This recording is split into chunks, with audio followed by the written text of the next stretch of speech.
Oke guys, sebelum kita mulai ada baiknya dibantu like video ini dan apabila baru bergabung tekan tombol subscribe ya dan tekan tombol loncengnya, biar Mimin semangat ngupload videonya. Emas, darah, putih, hitam. Qin Chen bergumam di dalam hatinya. Karena Tuan Hong Huang telah mengatakan perintah ini, pasti ada alasannya. Qin Chen menatap ke depan, dan melihat nyala api melayang dan datang. Ada berbagai macam warna, besar dan kecil, kecil seperti piring batu giok, dan bahkan seperti sebuah rumah. Hei, apa yang kamu lakukan di sana? Apakah kamu tidak ingin masuk kembali? Putra Huo Luan mencibir. Tidak mungkin, ini batasnya. Jika kamu ingin masuk lagi, kamu pasti akan menemukan warna darah dan api hitam. Lihat, bocah itu akan kembali sebentar lagi. Banyak orang berkata dengan mencibir. Bocah Tera, apakah kamu melihat api emas di depanmu di sebelah kiri? Lompat. Qin Chen diam-diam menghitung awan api di depannya. Pada saat ini, suara Hong Huang Zulong tiba-tiba terdengar di benak Qin Chen. Pidato Bao, debu Qin tidak ragu-ragu, langsung menuju api emas tiba-tiba melompat. Apa yang diinginkan bocah ini? Semua orang tercengang. Dia tidak bisa terbang di lautan api. Lompatan Qin Chen pasti akan melompat ke lautan api dan meninggalkan garis batas. Begitu dia meninggalkan batas, hanya ada satu kematian. Tidak, dia ingin melompat ke api emas itu. Tiba-tiba, seseorang berseru dan melihat tujuan Qin Chen. Hanya saja nyala emas hanyalah nyala api. Bisakah kamu menghentikan orang? Di hadapan publik, Qin Chen melompat dan jatuh langsung ke api emas. Yang mengejutkan semua orang, tubuh Qin Chen tiba-tiba tenggelam dan mendarat dengan mantap di atas api kemasan, yang perlahan-lahan mendorong debu Qin ke kedalaman api. Sial. Di belakang, semua orang tercengang. Faktanya, bukan hanya Qin Chen yang memikirkan gagasan untuk melangkah ke dalam nyala api seperti itu. Beberapa orang telah mempertimbangkannya sebelumnya, tetapi ini tidak layak. Jika Anda ingin menginjak nyala api yang ditangguhkan, Anda harus masuk lebih dalam terlebih dahulu, tetapi bahkan keluarga Huo Luan yang kuat pun tidak dapat masuk ke kedalaman api. Tapi Qin Chen melakukannya. Itu adalah keajaiban yang mengejutkan semua orang. Qin Chen menginjak api emas, dan tiba-tiba kekuatan mengerikan dari api teratai emas mulai memasuki tubuh Qin Chen. Pada awalnya, kekuatan api teratai emas tidak ada apa-apanya pada awalnya, tetapi dengan berlalunya waktu, semakin banyak yang memadat di tubuh Qin Chen, membuat tubuh naga asli Qin Chen mulai memanas dan bahkan terbakar. Jika kamu tidak bisa bertahan, lompat ke api merah. Suara Hong Huang Zulong datang, di depanmu di sebelah kanan, ada api merah. Tapi hati-hati, jangan jatuh. Begitu jatuh, kamu akan mati. Qin Chen melihat ke masa lalu, dan benar saja, api merah datang perlahan. Qin menarik napas dalam-dalam dan meraung. Nafas naga asli memenuhi tubuhnya. Seluruh orang itu melompat dan mengayun, dan langsung melompat ke api merah. Apakah bocah ini gila? Melihat adegan ini, wajah semua orang terkejut. Tindakan Qin Chen di depannya masih bisa dipahami. Tapi nyala merah memiliki mood terbakar yang kuat. Siapapun yang memiliki jejaknya akan dibakar di tempat. Apakah Qin Chen mencari kematian? Di bawah pandangan penuh publik, mereka melihat Qin Chen tiba-tiba melompat ke api merah. Begitu jatuh di atas api merah, kekuatan api industri yang mengerikan dengan cepat mengalir ke tubuh Qin Chen. Bau api yang mengerikan membuat debu Qin memiliki ilusi bahwa itu akan berubah menjadi abu di tempat. Namun, ketika kekuatan ini memasuki tubuh Qin Chen, kekuatan api yang diserap oleh Qin Chen dalam api teratai emas sebelumnya berangsur-angsur menyebar dan melawan kekuatan pembakaran dari api teratai merah. Nak, perhatian, kekuatan api teratai emas hanya dapat menghentikan kekuatan api teratai merah sesaat. Anda harus menemukan nyala api teratai putih bersih dalam 10 napas dan melompat ke atasnya. Jika tidak, sekali kekuatan api Golden Lotus menghilang, tubuhmu akan terbakar menjadi ketiadaan di tempat. Suara Hong Huang Zulong berkata dengan sungguh-sungguh. Apakah itu? Qin Chen bingung karena dia terkejut menemukan bahwa kekuatan api teratai merah tidak hanya dilawan oleh api jasa teratai emas, tetapi juga diserap oleh api nihilitas di tubuhnya. Kekuatan api teratai merah di industri sutra tidak seburuk yang dia kira.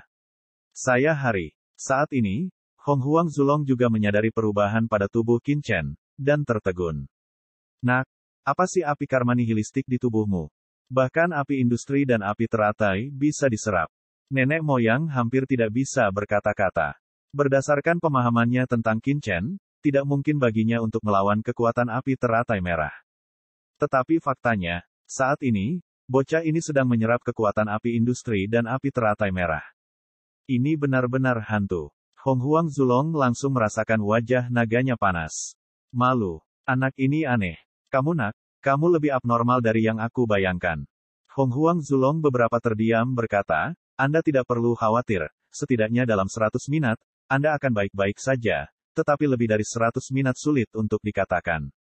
Qin Chen juga merasa bahwa meskipun api karma nihilistik dapat menyerap kekuatan api teratai merah, tidak selalu bisa menyerapnya.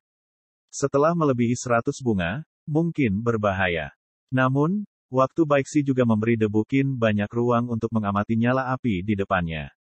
Belum lama ini, api teratai putih murni melewati Qin Chen. Qin Chen mengayun dan melompat langsung. Nafas api teratai putih dunia murni langsung mengalir ke tubuh Qin Chen dan diserap oleh debu Qin. Namun, Qin Chen tidak bertahan lama, jadi dia memilih api teratai hitam untuk dilompati. Ledakan. Api teratai hitam lebih menakutkan daripada api teratai merah. Kekuatan pemusnahan yang mengerikan datang, dan Qin Chen hampir terbakar di tempat. Namun, pada saat kekuatan melonjak, sebagian besar kekuatan api teratai putih murni yang diserap sebelumnya diblokir, dan sebagian kecil yang tersisa juga diserap dan ditelan oleh api karma nihilistik di tubuh Qin Chen. Hong Huang Zulong akan bingung. Dia bahkan bisa menyerap api teratai hitam. Anak laki-laki banjir ini tidak dapat mengeluh tentang hal itu. Awalnya, dalam imajinasi aslinya, debu Qin tidak dapat bertahan di atas 5 hembusan napas pada api teratai hitam ini. Itu adalah mata rantai yang paling berbahaya.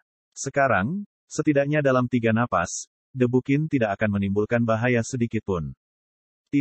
Dengan cara ini, Qin Chen terus melompat-lompat di kobaran api. Karena api nihilistik, Qin Chen punya cukup waktu untuk menghitung, sehingga dia tidak perlu khawatir akan bahayanya. Setelah sebatang dupa, Qin semakin dalam, dan perlahan menghilang di depan semua orang. Api di luar negeri, yang mulia lainnya satu persatu, semuanya membatu di tempat. Yah, aku benar. Pria naga yang asli benar-benar masuk ke sana. Seorang pria paruh baya mendorong temannya di sampingnya. Matanya kusam dan sulit dipercaya. Sepertinya kamu tidak salah. Aku juga melihatnya. Temannya menggosok matanya, dan ekspresinya juga linglung. Bagaimana dia bisa selamat dari api merah dan hitam? Tidak bisakah api merah dan hitam di kedalaman melukai orang sama sekali? Hal yang paling luar biasa adalah Woluan Shizi dan lainnya. Mereka datang ke sini setengah bulan lebih awal dari Qin Chen. Tapi apa yang terjadi? Qin Chen, yang baru saja berada di sini sebentar, benar-benar memasuki kedalaman api di depan mereka, dan langsung membuat mereka terlihat panas. Namun, kesuksesan Qin Chen juga membuat mereka melawan darah ayam secara instan. Muluan Elder. Putra Huoluan langsung melihat patung lokal keluarga Huoluan, yang dikirim oleh klan untuk melindunginya. Dia memiliki kultivasi yang kuat dan juga orang yang paling memahami api emas dan putih. Sehat. Penatua itu menganggukkan kepalanya ke arah lautan api yang dalam. Namun, dibandingkan dengan Qin Chen, tetua Muluan ini jauh lebih lambat daripada Qin Chen. Setelah 1 jam, dia sampai ke kedalaman lautan api, dan kemudian matanya tertuju pada api yang mengambang itu. Emas, merah, putih, hitam. Penatua Muluan, Muran, seperti dia, sangat berhati-hati dalam mengamati alam. Dia bisa melihat warna nyala api yang berdetak di depan Qin Chen, yang terekam dalam hatinya. Meskipun dia tidak tahu mengapa Qin Chen melompat ke 4 api dalam urutan ini, setidaknya 4 urutan itu layak dan berhasil. Dia menatap nyala api di depan dan melihat nyala api keemasan melayang perlahan. Suara mendesing. Matanya berkedip sedikit dingin, dan tubuhnya bergoyang, dan dia melompat ke api keemasan. Di kejauhan, semua nafas orang terhenti. Satu persatu membuka mata, bahkan atmosfer pun tidak berani bernafas. Tetua Muluan melompat ke atas api emas dan langsung berhenti. Itu berhasil. Semua orang sangat senang bahwa api emas benar-benar bisa berdiri. Tidak hanya manusia naga asli yang bisa berdiri sebelumnya, mereka juga bisa berdiri di atasnya. Pada saat ini, sesepuh Muluan melihat api berdarah melayang, juga melompat, sekali lagi berdiri di atas, dan api berdarah tidak membakarnya. Ini mengejutkan orang lagi. Namun, Sebelum semua orang terkejut, Mu Luan yang lebih tua tampak sedikit ketakutan, karena dia merasakan kekuatan mengerikan yang berasal dari nyala api berdarah. Dan dia tidak dapat menemukan nyala api putih di depannya untuk sementara waktu. Tidak baik, serunya, wajahnya tiba-tiba berubah, lalu dia melompat dari nyala api yang berdarah. Ledakan. Pada saat dia melompat, kaki kanannya tiba-tiba terbakar dan dilalap api berdarah. Namun, tangan kanan tetua itu jatuh di tepi tali, lalu kaki kanannya jatuh di tepi tali, dan tangan kanannya tiba-tiba jatuh di tepi nyala api, lalu seluruh tubuh tetua itu tangan kanan dipotong. Namun, untungnya, dia bertindak tegas. Ketika dia merasakan saat yang buruk, dia langsung melompat keluar dari api darah dan memotong kaki kanannya untuk pertama kalinya. Kalau tidak, dia akan terbakar menjadi kehampaan. Mu Luan Elder. Putra Huo Luan berseru, tetua Mu Luan adalah penghormatan lokal yang paling kuat di keluarga mereka, dan gagal berhasil. Saya mengerti. Pada saat ini, mata Pangeran Jinwu berkilat dan menarik perhatian orang. Memang benar bahwa api ini dapat membawa orang melalui. Namun, waktu pada api yang berbeda-berbeda. Nyala api berikutnya harus ditemukan dalam waktu sesingkat-singkatnya. Jika tidak ditemukan tepat waktu, itu akan terbakar menjadi ketiadaan di tempat. Mata sang pangeran berbinar. Kata-katanya juga membuat orang merenung. Setelah beberapa saat, mereka tiba-tiba menyadari bahwa memang begitu. Dengan cara ini, tampaknya sederhana, tetapi sebenarnya sangat sulit. Kita harus sangat peka terhadap pengamatan nyala api ini. Penatua Mu Luan masih beruntung.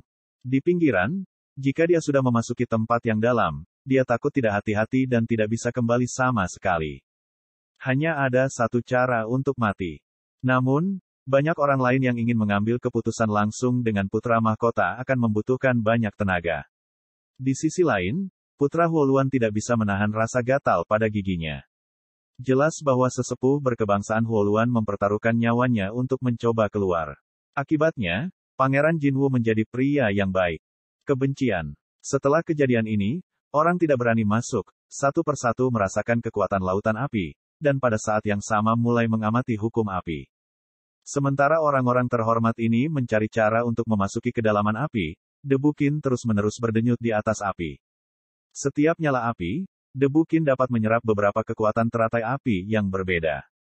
Perlahan-lahan, Qin Chen merasa bahwa api karma nihilitasnya menjadi tidak biasa, dan semacam suasana kacau perlahan menyebar dari api karma nihilitas. Perubahan semacam ini membuat Qin Chen cukup terkejut. Lautan api ini sangat panjang, sekitar setengah hari kemudian, Qin Chen akhirnya melihat ujung api. Di ujung lautan api, ada dunia yang kacau, dan di tanah, tidak ada nyala api, melainkan tanah yang kacau. Qin Chen menginjak api hitam terakhir dan datang ke pantai. Ketika nyala api mendekat ke sini, ia padam dengan kepulan, dan debu Qin jatuh ke tanah dalam sekejap. Tiba-tiba, ada dengungan, dan semua suara hebat bergema. Qin Chen menginjak tanah yang kacau. Di tanah, suasana kekacauan yang mengerikan melonjak dan berkembang menjadi jalan yang terkenal di dunia. Pada saat yang sama, serangkaian aturan api muncul. Di kaki Qin Chen, jalan hukum muncul dan menyebar ke kedalaman kekacauan. Tempat apa ini? Qin Chen terkejut. Seluruh pribadinya tampaknya terintegrasi ke dalam jalan. Kekacauan dan nafasnya digabungkan menjadi satu. Setiap langkah yang diambil Qin Chen, ada nafas kekacauan yang mengerikan di bawah kakinya, seperti bel pagi dan genderang malam. Dalam suasana kacau ini, ada kekuatan luar biasa dari berbagai hukum, seperti asal-usul langit dan bumi, yang mengejutkan Qin Chen. Ini adalah tempat kekacauan dan memelihara jalan. Ini berisi semua jenis hukum alam semesta. Saat Anda menginjaknya, jalan di tubuh Anda akan beresonansi dengan jalan kekacauan di sini dan berkembang. Hong Huang Zulong tiba-tiba membuka mulutnya dan berkata, setiap jalan di sekitarmu tidak lahir begitu saja, tetapi berevolusi sesuai dengan hukum dan jalan yang dikuasai dalam tubuhmu. Qin Chen berpikir. Dia maju selangkah demi selangkah. Tiba-tiba, semua jenis suara jalan terdengar di sekujur tubuhnya. Naga dan Phoenix menunjukkan keberuntungan di sekujur tubuhnya, dan bab abadi Taoisme berkembang, yang membuatnya seperti dewa. Selain itu, kekuatan jalan yang muncul dari Qin Chen terlalu banyak, ratusan dan ribuan, megah dan luas. Nyatanya, terlalu banyak aturan dan jalan yang terserap dalam kitab asal-usul Qin Chen. Hampir semua orang kuat yang dibunuh oleh Qin Chen akan diserap oleh buku asal-usul Qin Chen selama mereka memiliki jalan, membentuk bab peradaban, tetapi berbeda hebat. Tao dan peradaban selalu kuat dan lemah. Tapi di sini, mereka semua muncul. Semua jenis jalan berwarna-warni, seperti suara abadi. Berapa banyak jalan yang telah kamu kembangkan? Hong Huang Zulong bisa tetap tenang pada awalnya, tetapi dengan pendalaman Qin Chen, semua jenis suara jalan terus berdering, seolah-olah dia tidak akan pernah mengulanginya. Dia terdiam. Alam semesta dikenal sebagai 3000 jalan, yang hanyalah angka imajiner. Nyatanya, ada ribuan jalan antara langit dan bumi yang tidak bisa dihitung. Namun, kebanyakan praktisi seni bela diri hanya memilih beberapa dari mereka untuk kultivasi. Setidaknya ada ratusan cara berkultivasi, seperti Qin Chen. Nah, maksudku bukan kamu. Semakin kamu mempraktikkan hukum Tao, semakin baik.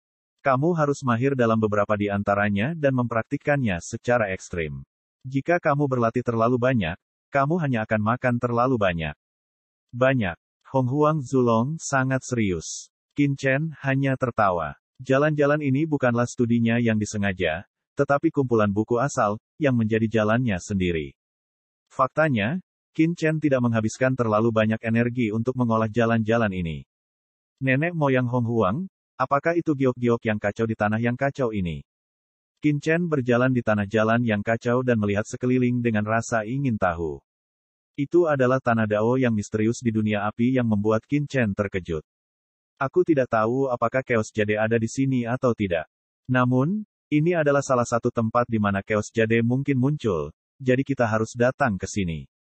Kemana kita akan pergi selanjutnya? Qin Chen bertanya. Kamu hanya perlu terus berjalan.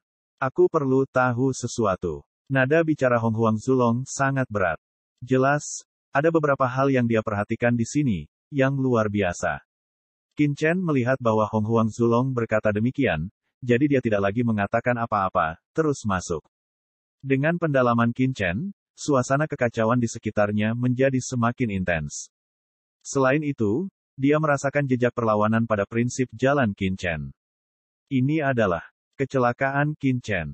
Ini adalah tanah kekacauan. Segala sesuatu di sini dibentuk oleh jalan kekacauan dan berevolusi menjadi berbagai hukum dan jalan. Semakin dalam Anda melangkah, semakin kuat nafas jalan kekacauan, dan semakin kuat penindasan Tao pada Anda akan menjadi. Hong Huang Zulong menjelaskan, sebenarnya, ini adalah tempat yang baik untuk berlatih jalan, karena semua jalan Anda akan sangat jelas. Melalui perwujudan jalan kekacauan menuju prinsip Anda dapat dengan jelas mengamati semua jenis masalah dan cacat prinsip Anda, dan menebus kelalaian. Dapat dikatakan bahwa ini adalah tempat ajaib untuk mempraktikkan prinsip-prinsip Tao. Begitu menakjubkan, Qin Chen terkejut. Dia dengan hati-hati merasakan masa lalu. Benar saja, di bawah suasana kacau, Dao yang terwujud menunjukkan berbagai pola. Semua jenis pola Dao, bab Tao, Dao Qi dan makna Dao tersebar. Melalui garis-garis ini, Qin Chen dapat dengan jelas melihat di mana jalannya tidak sempurna. Beberapa master jalan utama Qin Chen yang lemah pertama kali ditekan, dan beberapa kesalahan dan kekurangan muncul, sementara beberapa yang lebih kuat masih mampu melawan, menunjukkan kinerja yang cukup memuaskan. Luar biasa. Qin Chen terkejut. Ini benar-benar tanah harta karun untuk mengolah jalan. Perlu dicatat bahwa setelah mencapai alam guru suci, seni bela diri akan sulit untuk memahami Tao. Apalagi di masa selanjutnya, ranah guru suci perlu diintegrasikan dengan jalan surga yang menjadi penghalang. Adapun ranah pemujaan, apalagi ranah menghormati bumi, perlu membentuk ranah Tao sendiri. Dapat dikatakan semakin terbelakang, kekuatan promosi, persepsi jalan hukum semakin penting. Jika salah satu kekuatan di alam semesta memiliki harta karun seperti itu, pasti bisa menghasilkan banyak orang kuat. Jika diberikan jangka waktu tertentu, itu pasti akan menjadi tanah suci seni bela diri terbaik di dunia. Nenek moyang Hong Huang, bagaimana tanah yang kacau ini muncul? Qin Chen bertanya, apakah tempat seperti itu bisa berkembang di dunia luar? Masih khawatir dengan kebangkitan Teran. Aku tahu apa yang kamu pikirkan, tapi pembentukan kekacauan tidak semudah itu. Kata Hong Huang Zulong dengan suara berat. Dalam suaranya, Qin Chen merasakan makna yang dalam. Ada apa dengan Hong Huang Zulong? Qin Chen sangat menyadari emosi masing-masing, bagaimana tiba-tiba menjadi sangat tertekan. Ledakan. Qin Chen terus bergerak maju, dan secara bertahap, nafas kekacauan menjadi semakin kuat. Di depan mata Qin Chen, bahkan ada bayangan virtual dari jalan yang kacau, yang membuatnya semakin sulit untuk bergerak maju. Ketika Qin Chen pergi ke suatu tempat, penghalang kosong tiba-tiba muncul di depan Qin Chen, yang mencegah Qin Chen dari pergi jauh. Ini, Qin Chen mengerutkan kening. Penghalang jalan, yang penilaian peserta oleh tanah jalan yang kacau, harus mendesak jalan Anda sendiri untuk membuka penghalang jalan di depan Anda jika Anda ingin masuk lebih dalam. Hanya setelah Anda membuka penghalang, Anda dapat memasuki tempat yang lebih dalam. Kata Hong Huang Zulong. Mata Qin Chen bergerak, mendesak jalan untuk menghancurkan penghalang. Boom! Di tubuhnya, jalan bergulir melonjak, dan dengan santai mendesak jalan emas.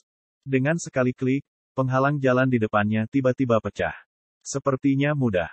Qin Chen Dao. Yah, itu hanya penghalang luar jalan. Kamu akan tahu kesulitan di baliknya. Hong Huang Zulong mendengus dingin. Benar saja, tak lama kemudian, Qin Chen menemui penghalang kedua. Ledakan. Qin Chen sekali lagi mendesak jalan untuk menghancurkannya. Tak lama kemudian, Qin Chen menemui penghalang ketiga. Dan kemudian ada yang keempat, kelima, ke-10. Penghalang jalan tampaknya tidak ada habisnya, dan satu akan bertemu setiap jarak lainnya. Pada awalnya, Qin Chen mendorong jalan utama sesuka hati, dan kemudian dia bisa menghancurkannya. Namun kemudian, penghalang jalan menjadi semakin kuat. Qin Chen perlu mengaktifkan beberapa jalan yang sudah dikenal sebelum dia bisa membukanya. Dan semakin dalam Anda pergi, semakin sulit jadinya. Pada saat penghalang 100th Avenue, Qin Chen kehabisan napas. Ada 100 penghalang di jalan. Pemahaman anak laki-lakimu di jalan benar-benar ada beberapa cara. Hong Huang Zulong berkata dengan suara yang dalam, tapi ini punggung bukit. Tergantung apakah kamu bisa mematahkannya. Apakah itu? Qin Chen menatap penghalang jalan di depannya. Melalui pengalaman sebelumnya, Qin Chen tahu bahwa jalan biasa tidak dapat membuka penghalang di depannya. Di tubuhnya, rasa pedang yang mengerikan muncul. Jalan pedang.